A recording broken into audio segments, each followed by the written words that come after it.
Boa tarde, tudo bem? Eu entrei aqui sem avisar que a gente teve um compromisso que foi marcado agora aqui à noite na minha casa. Vamos receber algumas visitas, então eu não vou conseguir fazer a transmissão ao vivo às 10 horas, mas para a gente não ficar sem a transmissão, eu vou deixar gravado aqui, que quando você tiver um tempinho, você entra aí, dá uma acessada, medita um pouco no que eu vou falar. Eu escolhi aqui para falar a respeito do caráter natalino, que esse dia 25 e 24 eu participei de algumas ceias de Natal, onde eu me entreguei à observação de crianças. Eu fiquei observando as crianças, até porque nós precisamos trabalhar na educação dos nossos filhos, porque eles são o futuro da nossa geração. Inclusive, o meu amigo que acabou de entrar aqui, Adriano, ele uma vez me disse que queria fazer psicologia para tratar nessa área da psique infantil. E é interessante como eu fui numa ceia e eu estava observando lá uma criança filha de neta e filho e sobrinho de pessoas de uma classe média para alta, vamos dizer assim. Até porque eu não acredito que exista classe média. A classe média ela foi inventada no Brasil. Existem duas classes. Se você não precisa trabalhar para manter os seus passivos, você é rico. Agora, se você precisa trabalhar para manter os seus passivos, você é pobre. Quem inventou essa classe, né, foi o Partido Operário, veio para o Brasil, inventaram essa classe para eles poderem ter uma base estrutural para assim lançarem a campanha partidária e assim navegarem durante 2 décadas praticamente em cima dessa classe. Mas não é tema político hoje o que eu irei falar. Eu irei falar a respeito do caráter natalino. O caráter natalino é um caráter consumista. Então, esta criança que eu estava observando, ela é filha de senhores e senhoras, né? Vamos dizer assim, de classe alta. Vamos colocar na classe alta. E esta criança, ela estava ali de frente para a árvore de Natal e tinha dezenas de presentes. E o dela já estava ali. Ela, sabendo que iria ganhar presente, ela pediu antecipadamente o presente, antes mesmo que estivesse ocorrendo ali um amigo oculto. E ela foi receber o presente dela.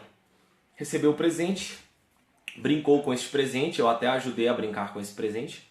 E aí passou aqui uns 30 minutos, vamos dizer assim, ela cansou do presente. E ele já veio chorar para a mãe, pedindo para abrir outro presente. A mãe disse, não, você acabou de ganhar um presente. E ele foi para a avó, essa criança, foi para a avó, chorou, a avó foi, abriu um presente para ele curtiu o presente, deu 2 minutos e ele se cansou do presente. E aí ele veio chorar novamente para a mãe, pedindo outro presente. E a mãe foi e deu uma bronca nele e falou, você vai ficar de castigo. Ele, não, eu quero presente. Foi, chorou para a tia foi e já deu para ele um conjunto de 4 presentes. Ele abriu aqueles presentes, ficou ali 10 minutos com os presentes, se cansou do presente e já pediu mais presentes. E eu fiquei observando.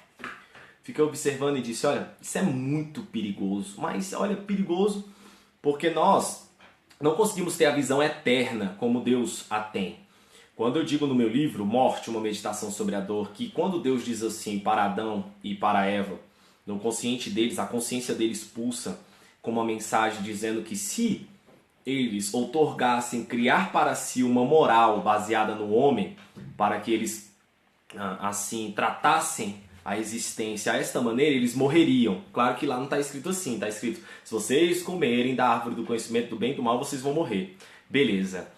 Ali eles não morreram no fato de que eles consumiram, né, aquela insubordinação, mas na sua prole, por exemplo, Caim já, por exemplo, matou Abel, provando assim que o progresso contínuo da humanidade ele seria acompanhado de uma decadência ética e moral. Ou seja, Deus disse que o homem iria morrer pelo resultado final, que Deus ele olha, o tempo para Deus é só uma plataforma, né? É só uma plataforma, até porque o tempo é só uma dimensão, é a 4ª dimensão que nós conseguimos até agora comensurar. Os cientistas estão entrando aí com a descoberta da quinta. É uma descoberta aí que vai... Eu creio que nos próximos 20 anos a gente já vai ter essa descoberta.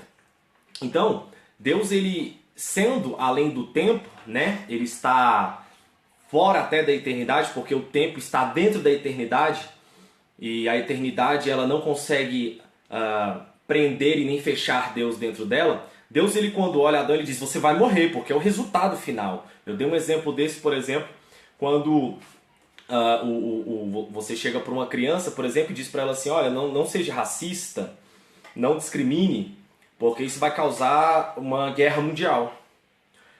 É claro que essa criança nunca vai comensurar o que é uma guerra mundial, o que é uma ogiva nuclear, o que é um rifle, o que é uma mina de explosivos. Ela não vai comensurar. Mas você, tendo uma visão de século, de um século pelo menos, você tendo uma visão de um século, você pode falar isso para uma criança. Porque o racismo resulta em guerra. A discriminação resulta em guerra. O egoísmo resulta em guerra. Então, quando Deus diz para Adão, não coma que você vai morrer, a gente não consegue olhar para essa criança, por exemplo, e dizer assim, olha, não fique pedindo tantos presentes assim, ou a gente até recusa. Se a gente recusar, por exemplo, a dar esses presentes, algumas pessoas podem se sentir mal. Não, mas ele está pedindo, tadinho, é um nenenzinho fofinho, é uma menininha fofinha, a gente tem que ficar dando presente. Mas aí, você está criando um caráter onde, se a gente conseguisse ter essa visão secular de um século, de 10 décadas ou de até um pouco mais, a gente iria compreender que esta criança poderá se tornar ou ser altamente consumista, aonde ele irá olhar nas datas que são previstas pelo comércio e pelo Ocidente, principalmente, essas datas previstas de consumo, ele irá olhar que aquelas pessoas em que ele tem um contato, tem uma intimidade ou tem um vínculo com ele, estejam na obrigação de o presentear ou a presentear. Isso, na fase da infância, já é notável, só que isso vai se progredindo mais, que isso pode ser tão sério que uma criança dessa se desenvolvendo como um adolescente e, por exemplo, entrando em um relacionamento, ele pode entrar num relacionamento achando que o cônjuge, ou o parceiro ou a parceira é obrigado a o satisfazer sempre que ele se sentir na carência de ser satisfeito.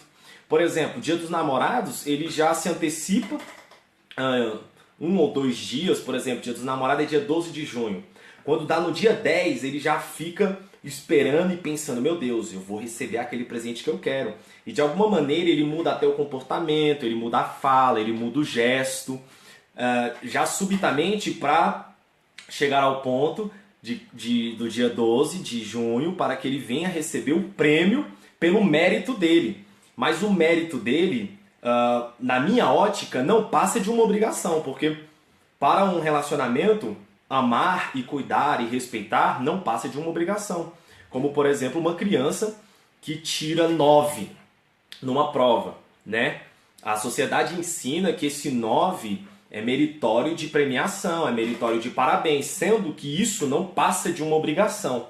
É claro, eu estava até conversando com minha irmã, quando eu era adolescente e criança, meu pai, ele falava assim comigo. Eu tirava raramente, né, 10 e 9 em alguma matéria, seja em educação física, sociologia, geografia ou história, era só essas que eu tirava. E meu pai falava, mas por sua obrigação, porque você só estuda. É claro que eu não assimilava essa informação, eu olhava isso com um pouco de brutalidade, com um pouco de rispidez, mas estudos foram feitos com crianças que recebiam elogios e crianças que recebiam incentivos. Elogio é diferente de incentivo, por exemplo. Uma criança que tira 7, 8, 9, uma nota relativamente boa, você chega e fala, ai, parabéns, você é um gênio. Essas crianças, elas têm a tendência de recuarem o esforço dela, porque já receberam o mérito. Então, quando elas assimilam que elas são muito inteligentes, ou que elas são acima da média, de alguma maneira, elas não trabalham para continuar naquele patamar.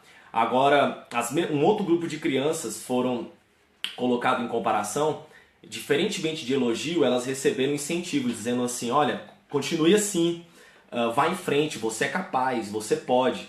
Essas crianças se sentiam na necessidade e na vocação de manterem aquele padrão pelo incentivo. a ponto de que a cada etapa que elas conquistavam era uma etapa conquistada. Não era uma etapa onde se colocava uma âncora na existência, na consciência delas, a ponto de que elas fizeram uma coisa e que aquilo tem que ser lembrado e parabenizado o resto da vida.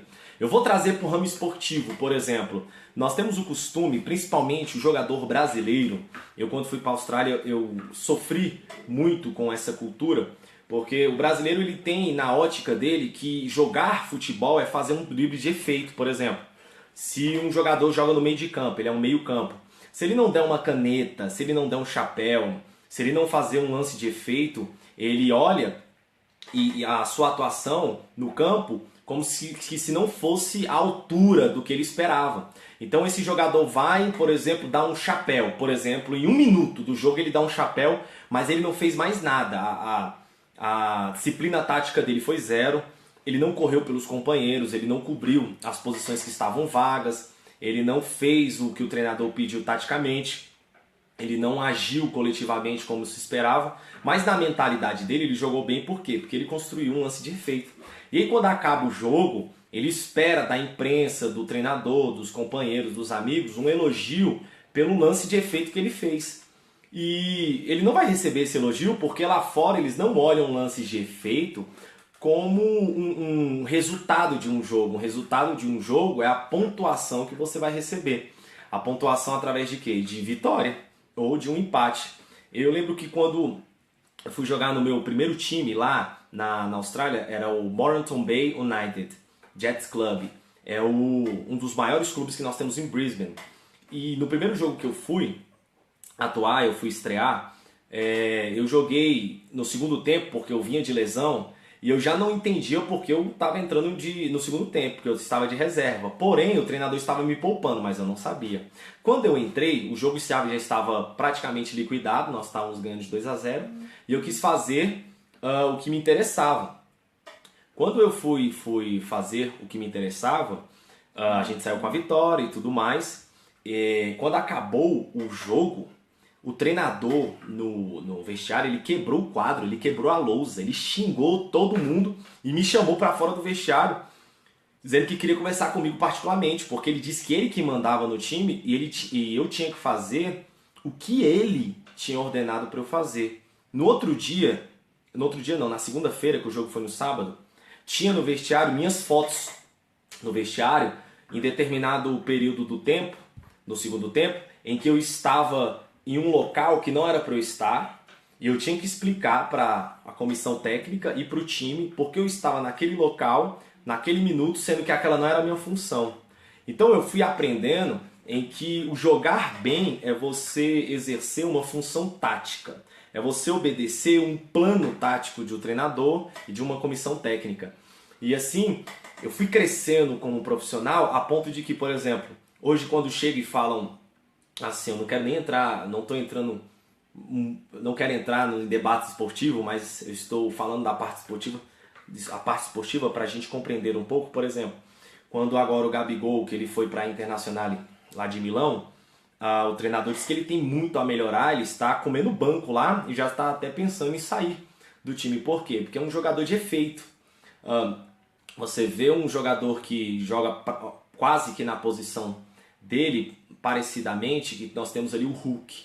O Hulk não tem a habilidade que o Gabigol tem, nem o talento que o Gabigol tem, mas trabalha muito forte, tem uma disposição muito forte. Às vezes é porque o Hulk mesmo se enxerga não tendo todo esse talento, então ele reforça nessa parte física, nessa parte tática e disciplinar. E até então tem sido titular em todos os times que tem passado na Europa, está milionário. Então, nós falando como estávamos falando dessa parte de construção de caráter, esse caráter ele vai se manifestar em todos os ambientes, em qualquer prática que você fizer da sua vida, a ponto que nós temos que enxergar que na criança, essa construção ela tem que ser atenta, a ponto de que o pai tem que observar o ser que ele está formando. Quer ver um exemplo? Você faz o aniversário do seu filho, 5 anos, 6 anos, 3 anos, e aí você convida os amigos, convida geral. Eles vão levar presentes para o seu filho. Em vez de você pegar todos os presentes e dar para o seu filho, você ganhou 20 presentes. abra 3 presentes e dê para o seu filho 3 e guarde o restante. Conforme for passando o tempo, você pega aqueles presentes que seu filho já ganhou previamente no aniversário dele e vai o entregando, sem precisar, por exemplo, gastar com a aquisição de novos presentes. Porque se o presente for uma chantagem na vida do seu filho e para a consciência dele, ele vai ser um ser chantagista. Quer ver um exemplo? Você chega para o seu filho e fala, olha, faz o dever de casa. Aí, relaxado, tá no PlayStation, tá na internet, seja qual for a interação dele, ele não quer fazer o dever. E você diz, olha, se você não fizer, você não vai ganhar aquele PlayStation. Você não vai ganhar aquele tênis de rodinha que brilha em 360 cores. Você não vai ganhar. Aí o que ele faz? Ele vai fazer o dever para ganhar aquele presente que você o chantageou. Então, ele não vai estudar para aprender, ele vai estudar para ganhar o presente. E ele estuda para ganhar o presente, ele até consegue a aprovação na escola, ou uma nota que estava na expectativa, mas ele recebe o presente e o presente não consegue contribuir para o caráter dele nem para a personalidade. Então nós temos que entender qual é a recompensa que contribui para a formação de uma personalidade íntegra, uma personalidade plausível, relevante, um caráter, aonde esse caráter ele vai poder estar em contato com essa sociedade que já está desmoralizada, está caminhando para dias mais horrendos e ele possa sobreviver. Quer ver um exemplo maravilhoso de uma maneira de cuidar de um caráter chantagista? Elias, por exemplo, quando ele vai no Monte Carmelo e junta as 12 pedras ali, aquele altar, né, representando as 12 tribos, faz um altar enorme, até então maior já visto à sua época. E quando ele desafia os profetas de Baal e fala para eles invocarem Baal, né, e nós temos a história que eles convocam Baal e Baal não responde eles. E eles se chicoteiam, eles se machucam, se deslaceram todinho. E Elias vai e começa a brincar com eles, dizendo, olha, às vezes ele está dormindo, ele está mais alto, então nós sabemos da história. Depois Elias vai, ora, o fogo cai, consome ali o altar e o holocausto. E Elias parte em fuga porque ele ouve da notícia de que Jezabel quer matar. E ele entende que Jezabel não poderia o ameaçar porque ele era o profeta pirotécnico, né, que tinha feito descer fogo do céu. Porque vai gostar de fogo do céu assim, como Elias lá longe. Porque mexia com ele e já falava, ó, vou orar para descer fogo do céu e te consumir. E aí ele foge, vai para uma caverna e fica lá. E até então nós sabemos que vem manifestações geológicas e climáticas que o assusta. Depois então vem um ser além da dimensão, um anjo, seja o que for, para falar com ele. E ele vai e promove um diálogo, né? Ali, claro que é uma representação, mas ele está promovendo um diálogo com Deus. E ele diz, olha, não sabestes? Eu orei, desceu fogo do céu e tudo mais. E a resposta vem e diz, não, ainda há 7.000, Elias, que não se dobraram a Baal. Ou seja, outrora não foi nem a quantificação da oração de Elias e a coragem dele que fez descer aquele fogo. Outrora foi a junção da oração de Elias com 7.000 também, que estavam ali íntegros, né? E a resposta foi ouvida, mas aquilo ali de nada adiantou para a contribuição do Evangelho. Até porque Deus fazer descer fogo do céu, tem descido fogo do céu desde quando o universo é universo, porque meteoro desce toda hora, né? Em todas as galáxias que você puder comensurar. E ele diz assim, olha Elias, faz o seguinte, come esse pão aqui, bebe essa água e anda. Elias anda aí 40 dias no deserto, fica ali em um ribeiro, sendo alimentado por um corvo, que era um animal imundo para um judeu, para alguém da cultura de Elias, e ele fica ali em um ribeiro de frente para um rio, ou seja, ele poderia ficar até no rio, mas ele fica no ribeiro, né, que é uma sobressalente do rio. E ele ficando ali naquele ribeiro, o que acontece? Será? Então, ótimo. Quando ele fica ali no ribeiro, Previamente ele já tinha profetizado que não choveria. E aí o que acontece? O ribeiro seca. E aí tem que ir para a casa de uma viúva ser sustentada, ou seja, uma viúva que não tinha nem onde cair morta. E ali Deus vai trabalhando no caráter de Elias para ele virar gente, para ele virar homem, né? Para ele entender que o zelo ele não vem acompanhado de mérito. E ele queria um mérito pelo zelo, ele queria um mérito pela obediência. Elias era um autossabotador dos mais íngremes que nós temos de personagens históricos do Velho Testamento.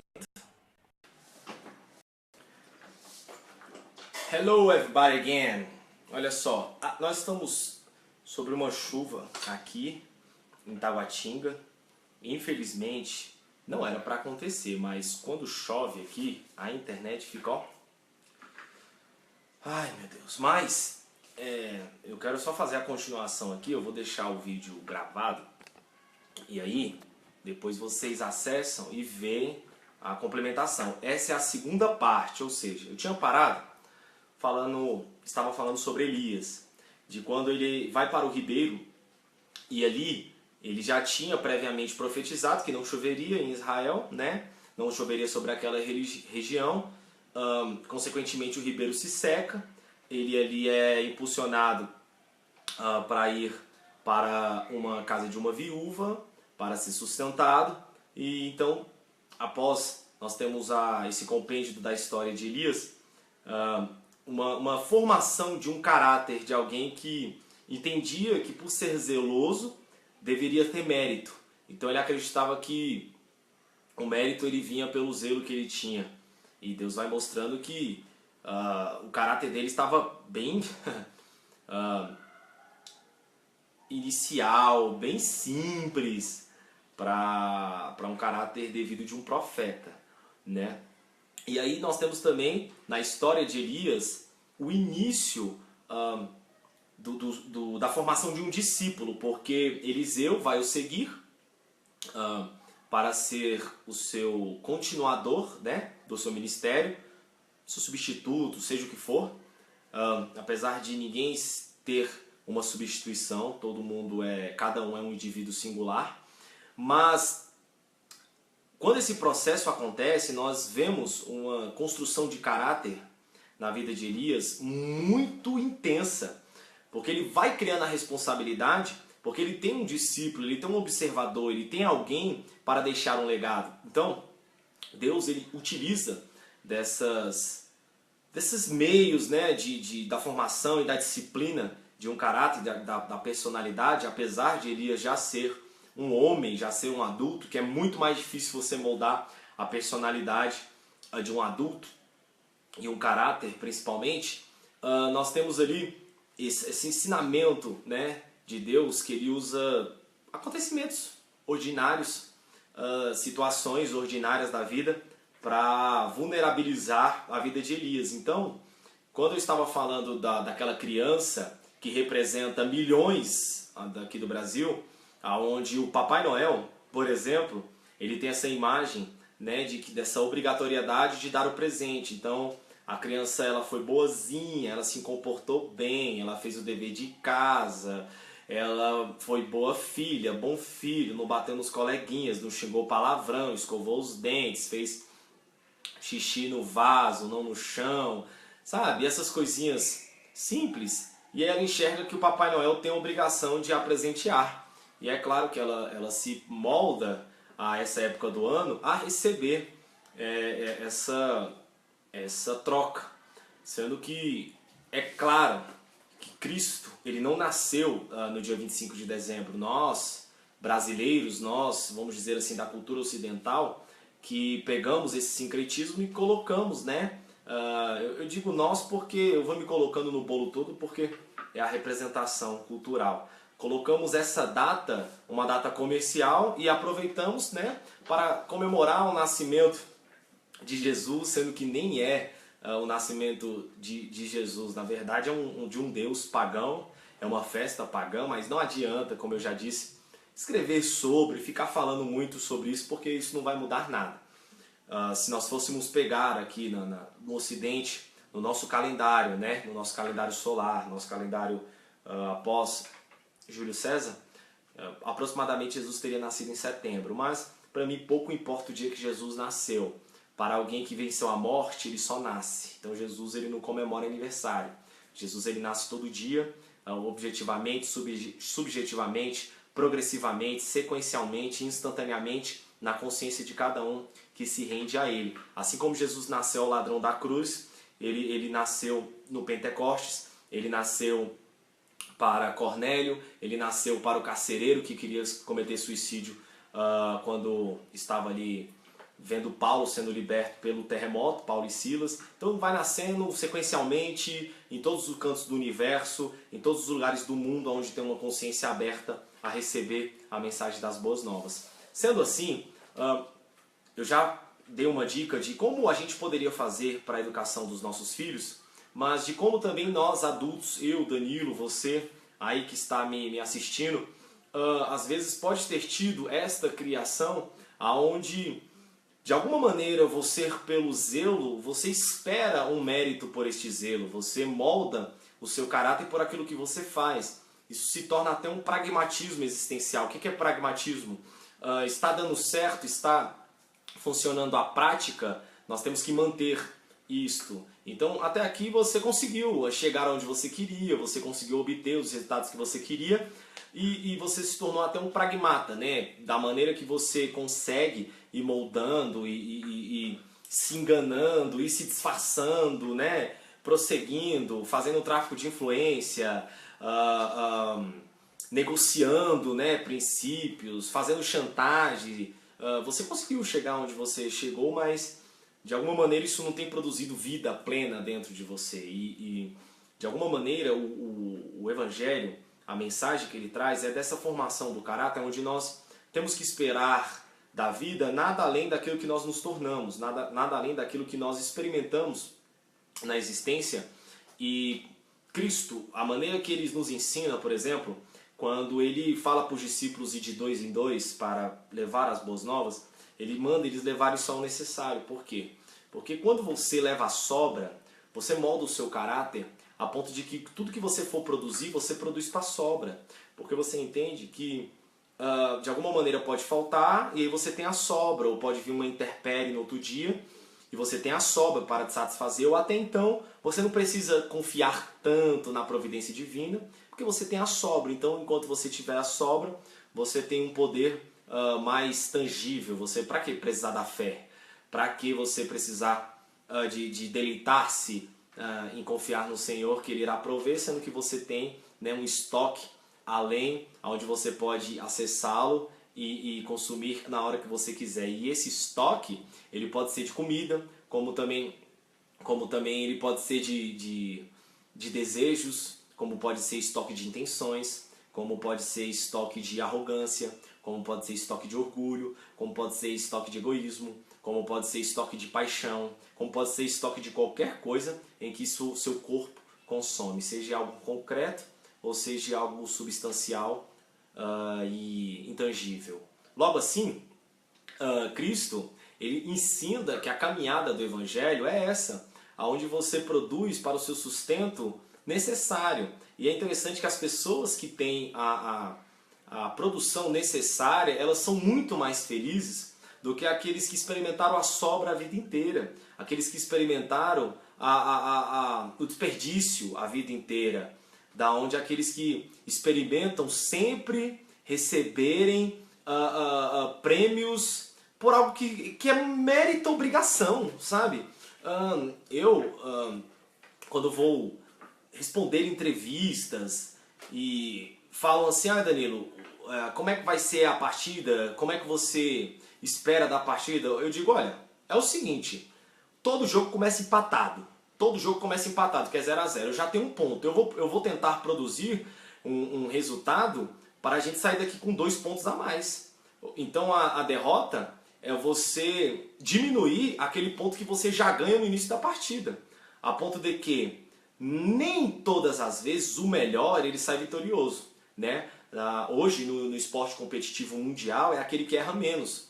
E os times estão contratando scouts aonde esse scout ele fotografa, filma os movimentos de cada jogador no campo, que você é medido pela sua produção na sua posição. Por exemplo, lá na Austrália, para eu ser titular de um time, eu tenho que ter 85% de aproveitamento. E 85% de aproveitamento é em bolas alçadas, em passes longos, passes curtos. Falta, você leva multa. Cartão amarelo, você leva multa. Cartão vermelho, você leva multa. Indisciplina, você leva multa. Não fazer reverência na hora do hino nacional, você leva multa. Então eles conseguem meio que te fazer um robô para você representar uma mercadoria, né? Porque nós jogadores somos mercadoria, mas que você meter 5 gols, 10 gols, sair com a vitória, você não tem que ter mérito nenhum, você está sendo pago para isso, até porque os salários lá são por produtividade. Então, se nós fôssemos pegar a formação cultural sobre esse caráter natalino que criaram, nós estamos criando crianças frágeis, nós estamos criando adolescentes frágeis, nós estamos criando pessoas frágeis que de alguma maneira, por uma boa ação, por um bom comportamento, ele espera do cosmos, espera de Deus, espera do pai, espera da esposa, espera do patrão, espera de alguém um prêmio pelo mérito do zelo. E aprenda. Você ser um bom cidadão, você ser um bom esposo, você ser solidário, altruísta, educado, honesto, é obrigação existencial. Quando esses políticos vêm dizendo, não, mas eu fui honesto, eu sou honesto, é como se a honestidade fosse algo exacerbado. Tô impressionado, meu Deus. É como agora está tendo a Operação Lava Jato e estão endeusando o juiz Sérgio Moro, sendo que ele é um juiz. Eu não quero falar de política, meu Deus, entrar nesses polos, principalmente aqui no Brasil, é promover guerra.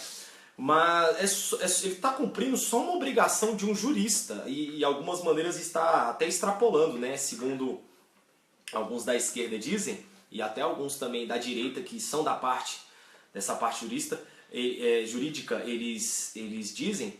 Porém, isso que está acontecendo no Brasil, a gente está tratando como uma revolução, sim, é uma revolução. Meu Deus, o Brasil vai mudar. Olha, se fosse ter essas CPIs, essas investigações a fundo, desde quando o Brasil é Brasil, então vamos voltar para 1888.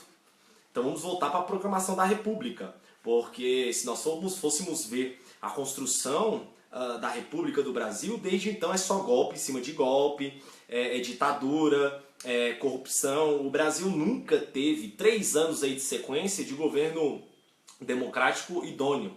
Então, o brasileiro, quando ele olha, por exemplo, em que o carro dele pagou IPVA certinho, o nome não está no SPC, né, ele não tem a ficha suja, ele se enxerga como se fosse um cidadão que merecia uma medalha, mas isso é mais do que obrigação.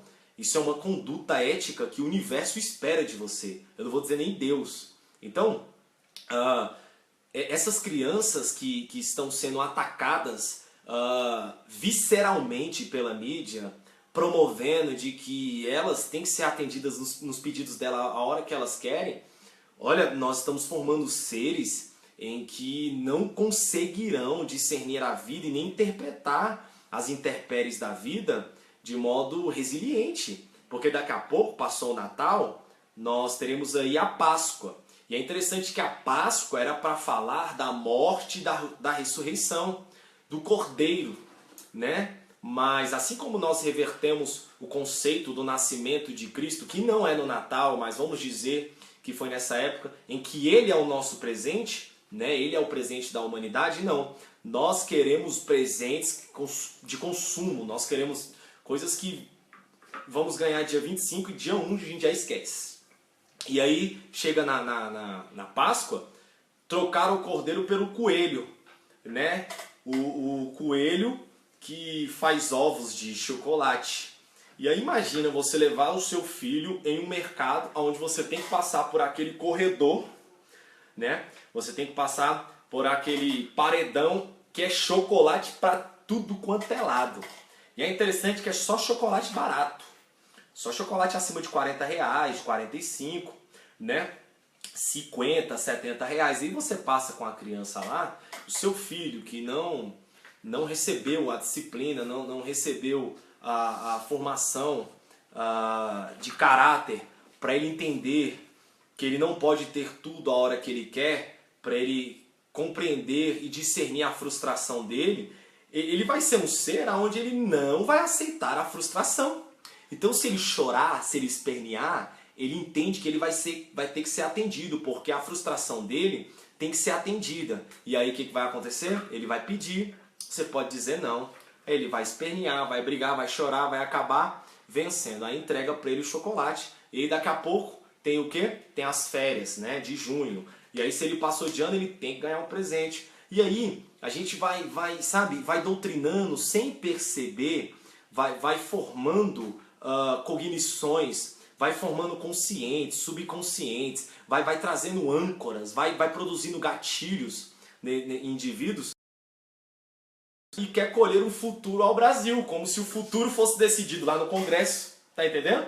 Como se o futuro fosse decidido em um púlpito de uma igreja, como se o futuro fosse decidido assim, em coisas externas, em coisas que podem ser escritas em papéis, aqui ó, em vereditos.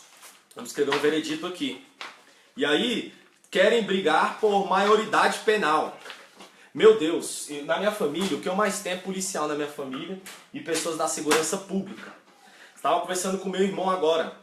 Eu tenho um irmão que ele é policial civil e agora está fazendo o curso de formação da Secria, vai cuidar de menores infratores. Eu falei para ele, olha, os agentes, né, vamos dizer os policiais, agentes de segurança pública, na maioria das vezes que a gente conversa, eles jogam a culpa no Estado, né, como se o Estado fosse um ser, aqui eu sou o Estado, pulsa, pensa, né, se você toca nele, como se o Estado fosse fazer alguma coisa. E nós temos que entender que o Estado é simplesmente um conceito teórico, onde eu sou parte do Estado, você é parte do Estado, nós formamos o Estado. O Estado é quase que um ser intangível e inconcreto.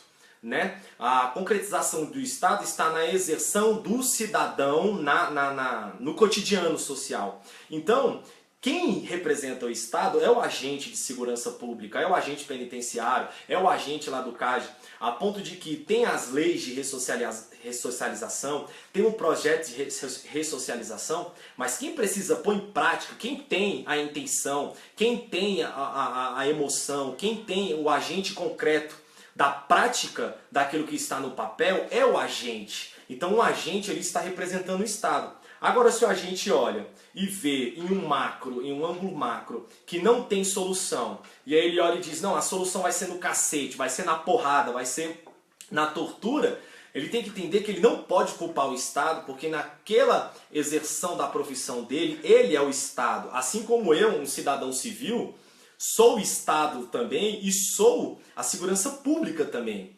Porque se eu vou construir uma calçada, por exemplo, na minha casa, que não está nos padrões da acessibilidade, por exemplo, ela está fora das medidas e através dessa minha irresponsabilidade eu promovo o acidente de alguém que quebra o fêmur, que não consegue se transpor, alguém portador de uma necessidade especial, eu não estou contribuindo para a segurança dos outros cidadãos. Está conseguindo compreender? Por exemplo, se você anda à noite com o farol desligado, você não tem que pensar, eu vou levar multa, eu vou ser autuado em flagrante e isso vai pesar no meu bolso. Não, você com o farol desligado, você não está sendo visto. E o princípio da segurança no trânsito é você ser visto, né? Você ver e ser visto.